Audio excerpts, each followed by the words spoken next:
2-week checkup after having your baby and you are being asked, have you bonded with your baby? For some women, it's an easy yes, and for others, the answer might be more difficult to articulate. Today, we are diving deep in ways that you can bond with your baby and what to do if you think you have not bonded with them yet. Thanks for joining us. This is Newbies. He's gorgeous. It's a girl. Surprise! The whole family's here. So when are you having the next one? It's just poop. Ready for another? Wow, you look really tired. Ready to go back to work? Yellow poop? Seriously? Did you sterilize this? Sex? Now? You've got to be joking. You should sleep when the baby sleeps. She doesn't look anything like you. I thought you already had your baby. I did. Babies don't come with instructions, so there's Newbies, helping new moms and new babies through the first year. Welcome to Newbies. My name is Keely Hunt, and I'll be your host today. If you haven't already, be sure to visit our website at newmommymedia.com and subscribe to our weekly newsletter, which keeps you updated on all the episodes we release each week. Another great way to stay updated is to hit that subscribe button in your podcast app. And if you're looking for a way to get even more involved with our show, then check out our online community. It's called Mighty Moms. That's where we chat more about the topics discussed here on our show. And it's also an easy way to learn about our recordings so you can join us live. Our expert today is Dr. Megan Carlos, who is an associate professor with the California School of Professional Psychology of Alliant International University. Her research interests include attachment theories, children and families, women's mental health and disability issues. At Alliant, she teaches courses in human development, psychometric statistics, and research design, observation and interviewing, and sociocultural issues. Dr. Megan Carlos. Megan, thanks so much for joining us here. Please tell us more about your family. Thanks, Kaylee. I'm so excited to be here. Well, I have an academic background in psychology. I think what might be more key to this conversation is that I'm a mom myself. I have 2 kids, a 12-year-old boy and an 8-year-old girl.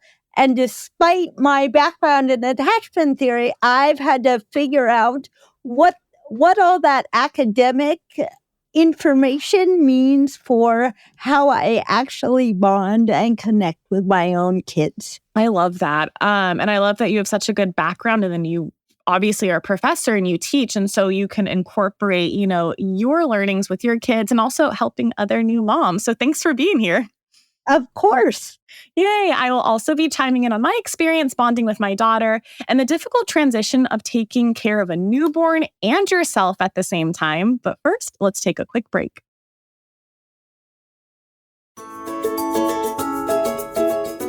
Today, we're discussing tips to bond with your baby and what to do if you feel like you have not formed a secure attachment. So, Megan, first, let's just get down to the bare bones. What does bonding with your baby mean? And what does it look like maybe for first-time moms compared to second or third-time moms? That's a great question. The first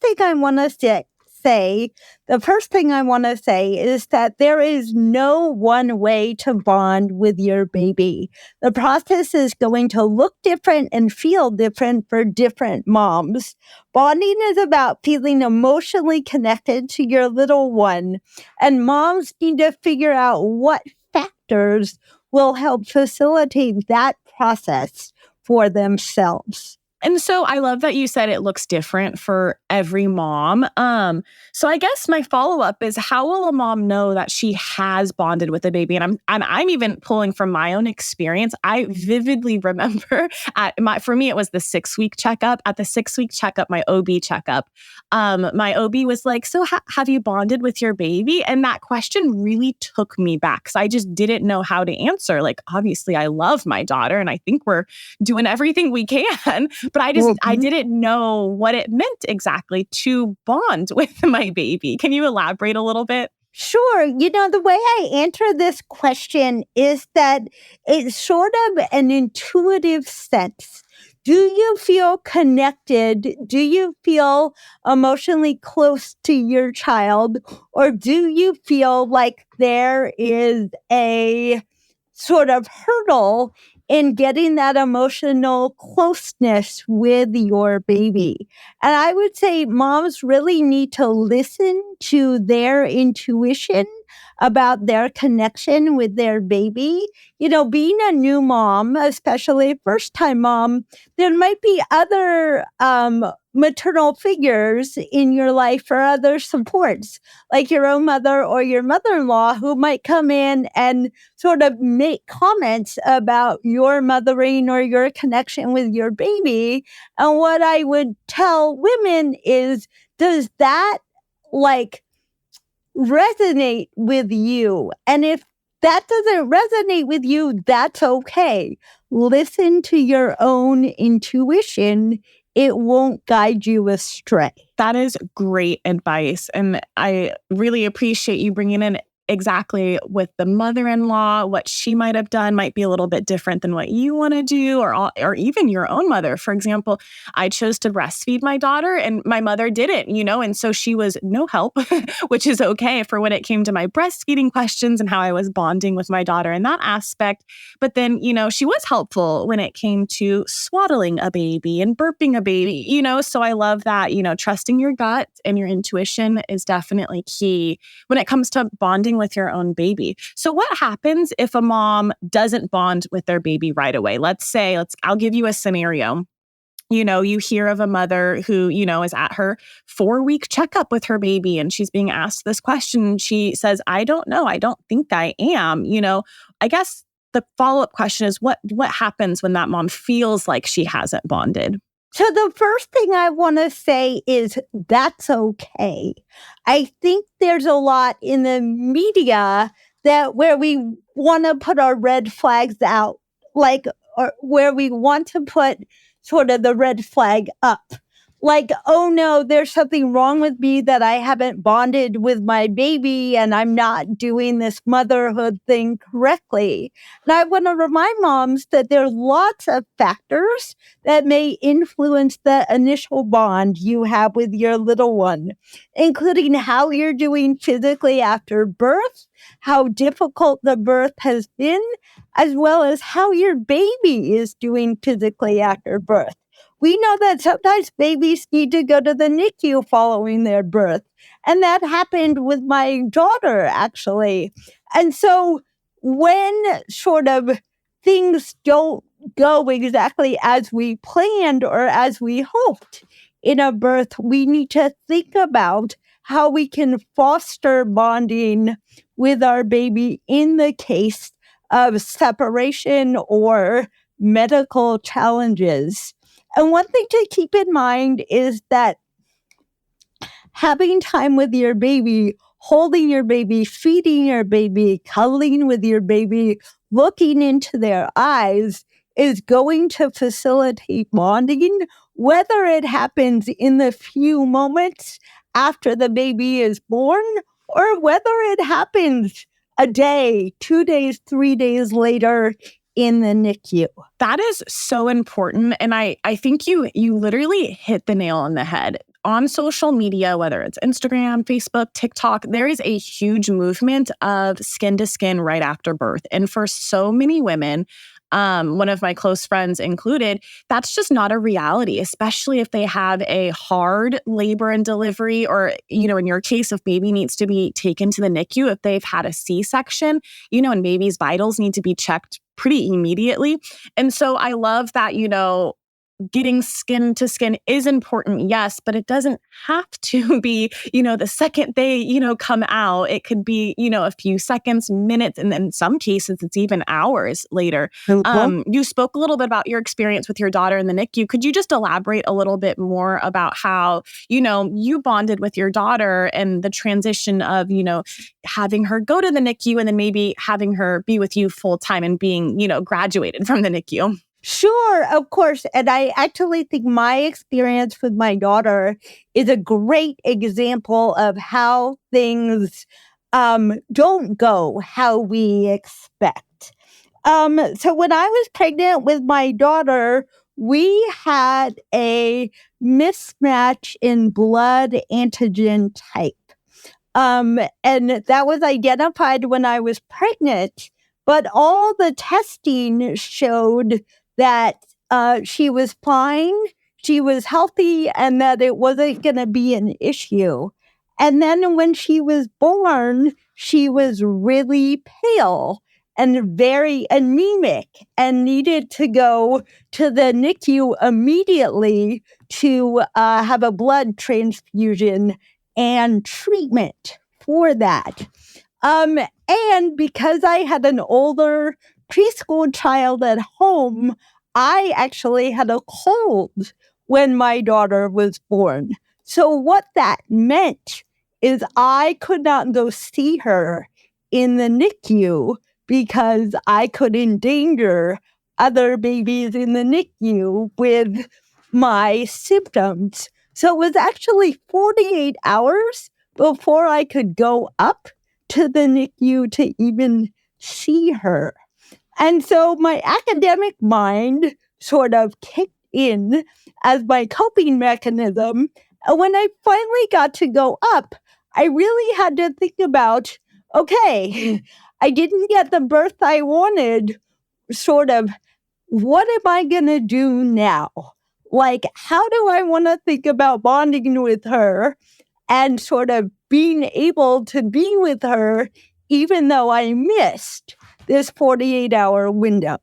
Holy moly, that is a great story. And my follow-up question is, what was your mindset shift? And I feel like your story is probably really common with a lot of moms. Yeah. So what was your mindset shift? And for mothers, who maybe are listening and they resonate with you, with your story, what did it take for you to kind of, get over that hurdle of not having the birth you wanted, but still focusing on bonding with your daughter? I think part of it was validating my own emotional experience and sort of allowing myself to cry and be upset and acknowledge that this didn't go how I wanted, and it's okay to be sad and disappointed about that. And then sort of after those 48 hours, it was so exciting to be able to get the clear, to be able to go up to the NICU sort of on a regular basis and see her. And I just spent a lot of time holding her. I got to breastfeed her for the first time when she was 48 hours old. And just, I spent a lot of time sitting in the NICU with her and just doing the skin-to-skin contact. That is amazing. I'm getting emotional listening to this story. Wow, I couldn't imagine. Was this your first? No, so this was your second. My younger daughter. My daughter who's younger. And I can imagine, I guess, put yourself, what if this happened, in your first pregnancy and delivery? I guess it's kind of good, I hate to say, but you are already a mom, and so you know that you love your daughter and that, the bond is there. But I guess, did that kind of help in a way that you were a second-time mom going into this? I really think it did, because for example, so I breastfed both my children. And so, for example, when I went into the NICU and was able to hold my daughter, I was confident in my ability to breastfeed her. At that point in time, I didn't then have to learn how to do the breastfeeding and work that out. I was kind of okay, we can, hit the ground running with that piece of attending to her. That makes sense. That definitely makes sense. Well, perfect. Well, we have more questions for you coming up, but first we'll take a quick break.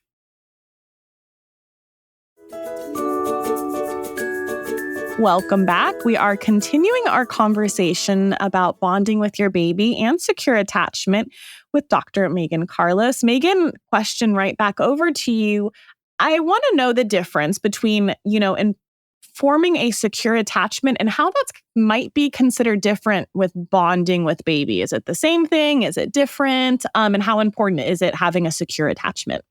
Oh, you're asking such a great question. So, bonding and attachment are similar. They are actually different concepts in developmental psychology. Bonding refers to a mother's emotional connection or a parent's emotional connection with her child, whereas attachment refers to a child's emotional connection with their parent. So one thing we know about secure attachment is that it is associated with several positive developmental outcomes for babies. And those include better emotional regulation, better ability to positively connect with peers as they grow up.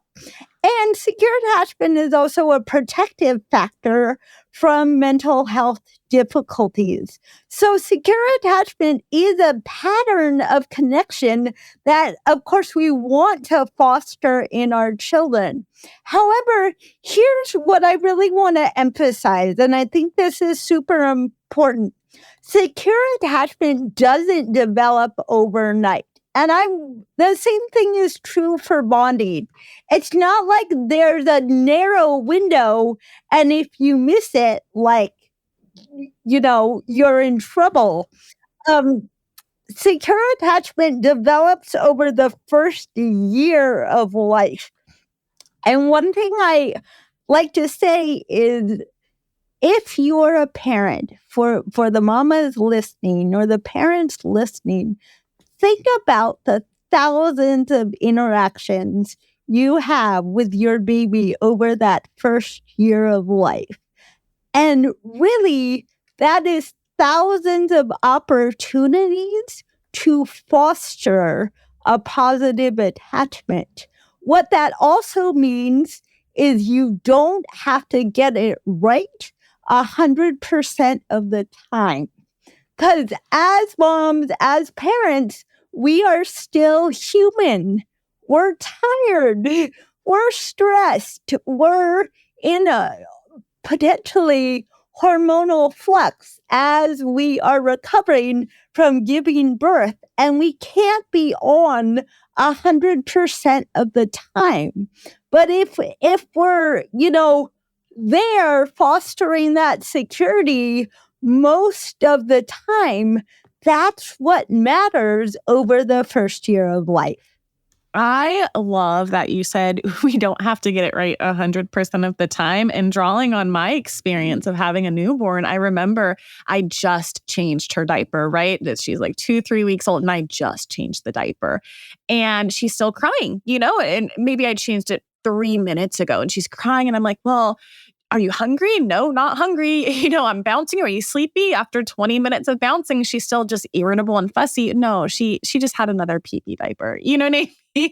And so I feel like it's just, you want to do everything right. But like you said, we are humans. We are hormonal, especially in the newborn phase, when our hormones are drastically decreasing. And then for some women, we're still recovering after a C-section, And so that is so important to remember is, you don't have to get it right 100% of the time. And I love that you spoke about, snuggling with your baby, eye contact, and all of those very important things. So switching it, how can fathers, husbands, partners, who didn't birth the baby, how can they bond with their baby and have a secure attachment? And how does it look different than, the birthing parent, the mom?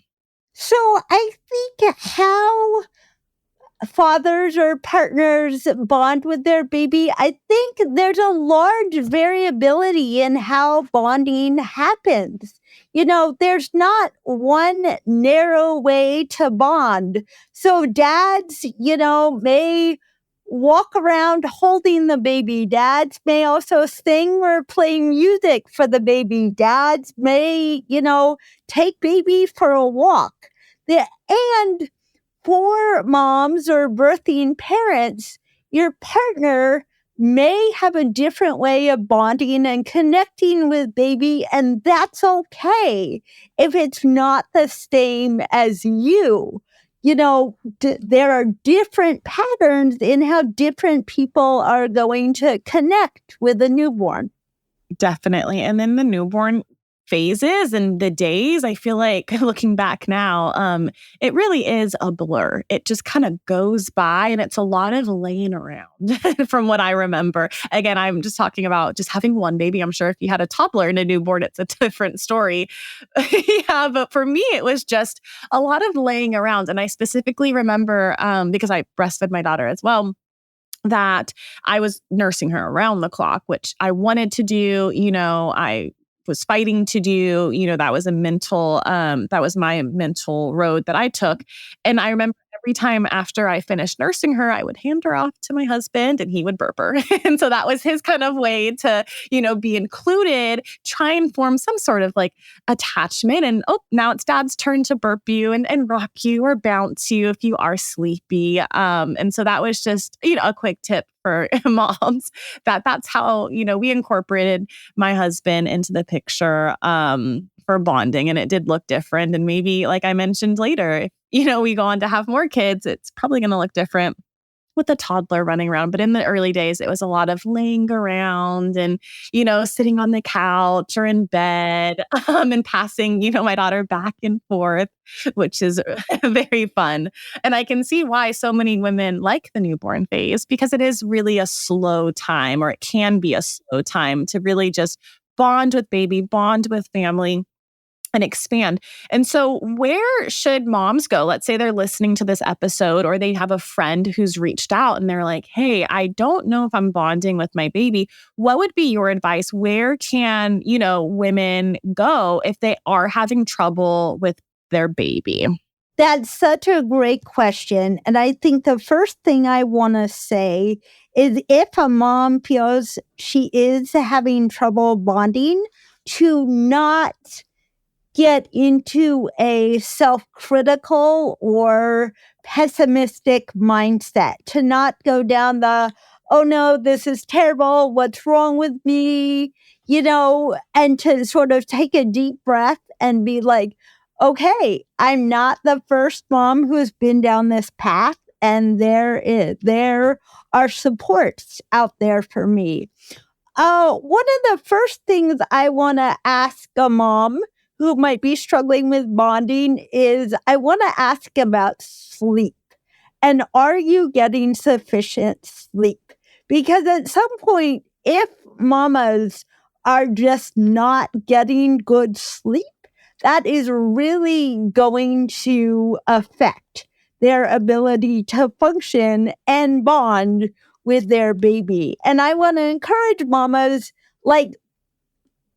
we don't expect you to do everything for your newborn baby. It's okay to have your partner birth the baby or change the baby or take a feeding shift if you need to sleep.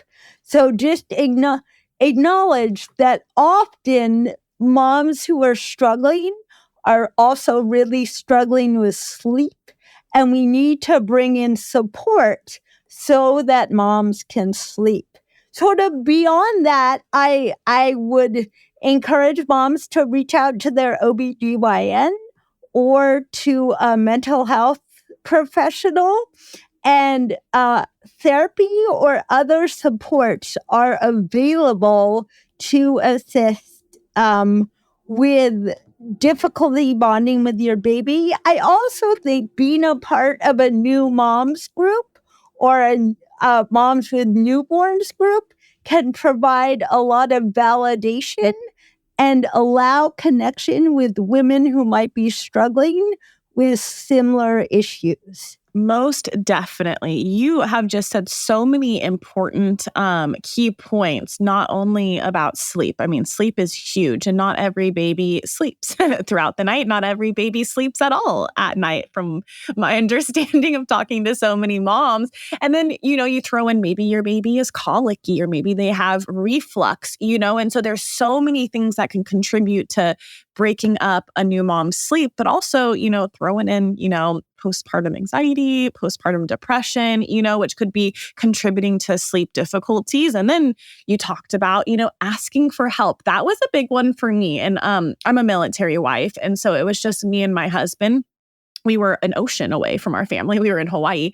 And so it really was us. It wasn't like my family could just take a drive down the road. No, it was a 5-hour flight, And so we really didn't have anyone. So we really had to rely on ourselves. And what saved us, talking about our experience, is I was part of a birth class. And it was I believe it was like a 6-week birth class, maybe 7 weeks. All of our due dates were very close together within 3 weeks. And I was the last one to give birth. And so, a lot of the other moms, we had this group chat and they would talk about their birth experience. And then they talked about the 2-week checkup experience and then everything in between. So questions about sleep, questions about breastfeeding, questions about formula feeding. It was very inclusive.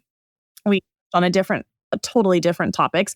And I really loved having that group because I remember I had breastfeeding struggles, which contributed to me not sleeping that much. And I just wanted to do everything. I didn't want to pump. No, I needed to, actually breastfeed her. Well, you can still breastfeed a baby by pumping, is from what I gathered later on with more knowledge. Yes. And so I remember asking my baby doesn't want to take a bottle, what am I doing wrong? And the help I received was so amazing from the other, I think 3 other mothers who chose to breastfeed their babies. They're like, nope, keep trying, keep trying to latch, see a lactation consultant. So anyway, what you spoke about getting with other newborn moms is really important because if, a mother who's in the newborn phase asks me very specific questions, I can, of course, try to help. But for me, that was over a year ago. So I'm not in it. I'm not fresh in it. I can give helpful advice, but I am not in it day in day. So I think that is so, so, so important. Follow-up question to all of that is how common, and you kind of touched about it with speaking with a mental health professional, but how common is it to not form some sort of attachment? So I want to take the stigma out of, you give birth to your baby and, you fall in love and happy ever after, because for so many women, there's a lot going on. So how common is it, to not form a secure attachment or to not feel like you're bonding with your baby? So I would say even if you're struggling with bonding, that doesn't automatically mean you are not fostering a secure attachment. Because as I was talking about earlier, we don't need to be on sort of 100% of the time with our little ones to end up with that secure attachment. That is beautifully said. And I love that, especially for moms in the newborn phase who are trying everything. They could be like me and bouncing their child, trying to nurse their child, but no, their child had a pee-pee diaper, And so, yes, you are doing everything and you might not be bonding with your baby in this exact moment, but you are building the foundation to have a secure attachment. I absolutely love that. Well, we have more questions coming up, but first, let's take our last break. Welcome back. We are continuing our topic about secure attachment and bonding with your baby. Dr. Carlos, actually in the break, we were talking a little bit more about, breaking down how common it is to not have some sort of attachment with your baby. And you mentioned having some numbers that you'd like to share. So I guess how common is it to not form an attachment with your baby, to kind of take the stigma out it for these new moms who might feel embarrassed, that they are struggling in this aspect? So actually, it's very uncommon to not form an attachment. So when we look at this worldwide across cultures, 99% of babies form an attachment with a caregiver. In my mind, there sort of is no such thing, or there's to be a child who is unattached is very rare and comes from a really traumatic background. So I would say, sure. Also, when you look at data within the U.S., 60 to 70% of U.S. babies are securely attached. So again, even though you, as a new mom, might feel like, oh, am I doing this right? Am I connecting? What the data tells us is you are far more likely to be nourishing a secure attachment than you may realize in the moment. I love that. I think that definitely takes the stress, one little thing out of, the parenting to-do list. And so giving some easy tips, right, to new moms to build that secure attachment. We talked a little bit about, finding new moms in the newborn phase. What are some tips or ideas to kind of, form that secure attachment with your newborn? Well, so again, a lot of this there's sort of two components. One focuses on self-care. So are you taking care of yourself? Are you getting sufficient sleep? And are you nourishing yourself well? So that is sort of one component. And then a second component would be, what do you feel you need to do to be emotionally connected with your baby? For you, does that mean you want alone time to be with your baby? Or does that mean you want your social support network around you? Do you want your mom or your mother-in-law or other female mentors or extended family around? You have to figure out what is going to make you feel the most at peace. Definitely. I feel like it's very similar to when people ask about birth plans, right? Like you go in with a plan. And for me, it's really funny with my birth class, I realized I liked silence. I did not want words of affirmation. I did not want cheers. I wanted silence just to breathe and focus. And that's kind of how I was postpartum. We didn't get the opportunity to have a lot of friends and family over, which honestly was a blessing. My mom flew out, I believe, a week after I gave birth. And then my mother-in-law flew out 3 weeks after, and they only stayed for a few days. And so for a lot of it, it was just me and my husband. And what made me happy was getting outside, getting some sun on my skin. Even if it was something as simple as, waking up whenever we did wake up with a newborn, and just having my coffee or tea outside, with my newborn and like a little bouncer, like that to me was a great way to make me have a great mindset and be like, I can do this. We're going to have a great day today, baby.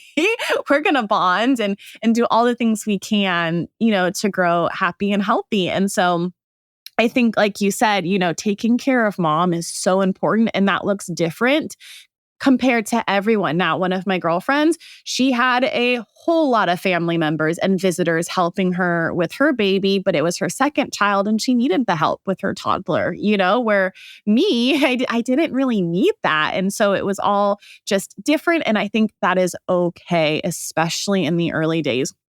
One of our last questions really is, for me, having alone time really worked for the first time around.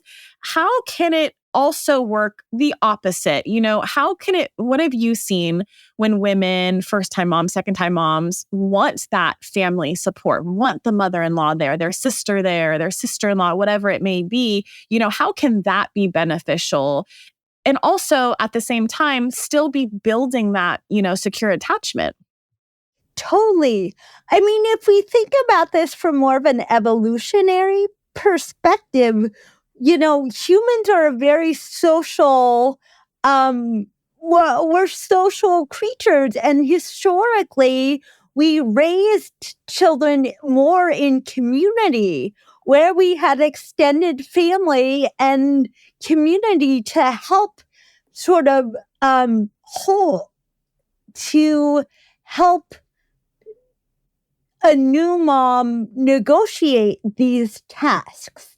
And now in this day and age, there's more sort of stress that's falling on the couple to do all of the newborn care sort of just as a couple. So keeping in mind that historically, us humans have utilized a lot of support in raising little ones. That being said, we need to balance that with are the visitors going to help mom relax, recuperate, and bond with the baby? Or are the visitors potentially going to get in the way of that process for mom? So for mom, for the parents, it's about who do we choose to come into the inner circle that's going to help promote the growing family system rather than be a stressor on that family system. That is so, so important. And I think for all new moms, that is something we are battling with almost every day, right? Like, is this really helping my mental health? Is this really filling up my cup? And I think that's where the conversation starts about boundaries. But that could be a whole different episode. Yes. Dr. Megan Carlos, thank you so much for joining me today. This has been such a great episode full of information. Be sure to check out newmommymedia.com where we have all our podcast episodes plus videos and more. Thank you so much, Kaylee. This has been so fun to talk with you on this topic. I love it. I definitely love it.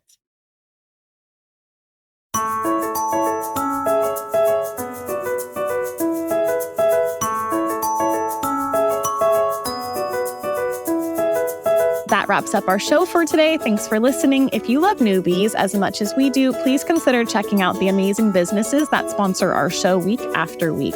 And we'd also love for you to tell another new mama about this resource, which is, of course, absolutely free.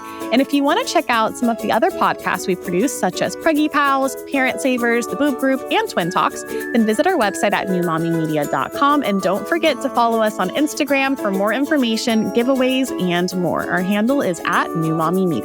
Thanks for listening to Newbies. This has been a New Mommy Media production. The information and material contained in this episode are presented for educational purposes only. Statements and opinions expressed in this episode are not necessarily those of New Mommy Media and should not be considered facts. While such information and materials are believed to be accurate, it is not intended to replace or substitute for professional medical advice or care, and should not be used for diagnosing or treating healthcare problem or disease or prescribing any medication. If you have questions or concerns regarding your physical or mental health or the health of your baby, please seek assistance from a qualified healthcare provider.